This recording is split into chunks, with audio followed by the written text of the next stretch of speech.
Hey y'all, I'm here with Lyric Rachae. Hello. She just performed at Music Midtown on Sunday, September 16th, and I'm here to ask her a couple questions. My first one for you is, how has being from Atlanta helped you in your career? This city has been nothing but amazing to me since I was a little girl.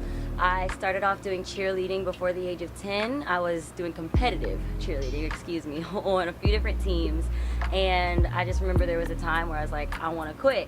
I don't want to do this because they kept putting me in the front only during the dance portion of the routine. So I was like, all right, Mom, it's time for me to go. I just want to sing and dance. And the first on-stage opportunity that I had was actually at a theater called the Lyric Theater, not too far from here. And that was just what got the ball rolling. I started off with theater. I did theater all throughout high school, and did some solo music, and then I really got into my solo career once I went to college. But Atlanta has been so amazing, so many opportunities to perform around the city, at the VOX Theater at Atlantic Station, just incredible. I couldn't be any more grateful. You're also a DeKalb School of the Arts alum. Yes. And I currently go to DeKalb School of the Arts. Wait, Yeah. what? I was just there. Yeah, I know. Like, you held an audition and That's everything. crazy. But yeah, Okay. you're a DSA alum, and you're Yeah. also a graduate of Berkeley Yes. College of Music. Yeah. So how has being a student of the arts impacted your music? First of all, DSA is amazing. It's literally what laid down the foundation for where I am right now. What I specifically like about that school is that they challenge students, as you know, to not only be incredible with their artistic gifts, but you also have to have a certain academic standard and a certain work ethic. We're required to get 2 production credits, which doesn't sound like a lot, but each show that you're doing is what, 0.25 of a credit? So you have to do that, and you have to maintain a GPA of 2.5 or greater, or is it 3.0?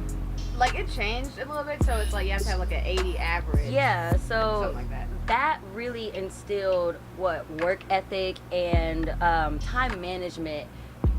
That's what really got me with that school, because you literally, if you weren't able to do that, then you were out of there. So incredible school, really just helped me, especially when it was time for me to go out of the city and move to Berkeley for college.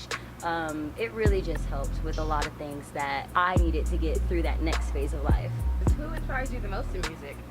Honestly, that is a tricky question, because there's like, so I have my artists that I love their music, then I have artists that I love their performance, artists that I love their work ethic, but I'll give you like my top 3. Number 1, Janelle Monáe. I love her, just who she is, where she stands as an artist. She hasn't changed herself at all. I also love Janet Jackson. I also love Bruno Mars, Beyonce. Like, who doesn't love Beyonce? There's just so many strong Black female artists that I really just admire, and I model my work ethic after. What do you have to say for teens who aspire to have a career in music?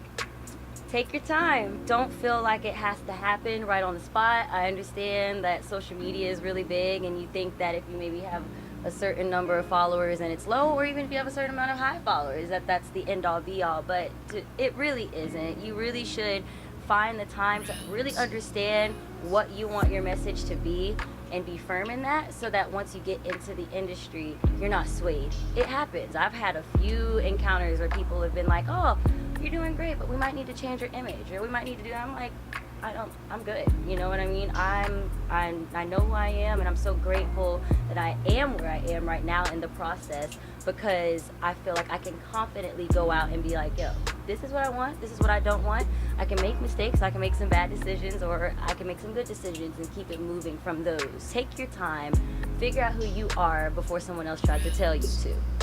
Yeah. Wise words. What is your biggest dream for your career? My biggest dream at the end of the day is that people are inspired. I want to change the world with not just my music, but just with who I am as a person. You know what I mean? I want to touch as many people as God wants for me to, and shine his light and get his message through, give him all of the glory that he deserves, because the gift that he gave me is like alone. It's not mine. I didn't make it out of the blue. It's alone, and I know that he has a greater work for me with that. So just, yeah, spreading his light, spreading his glory. Yeah. My final question for you is, are there any upcoming projects that we should be on the lookout for? So I just released my debut single, Bad Decisions, which I performed today.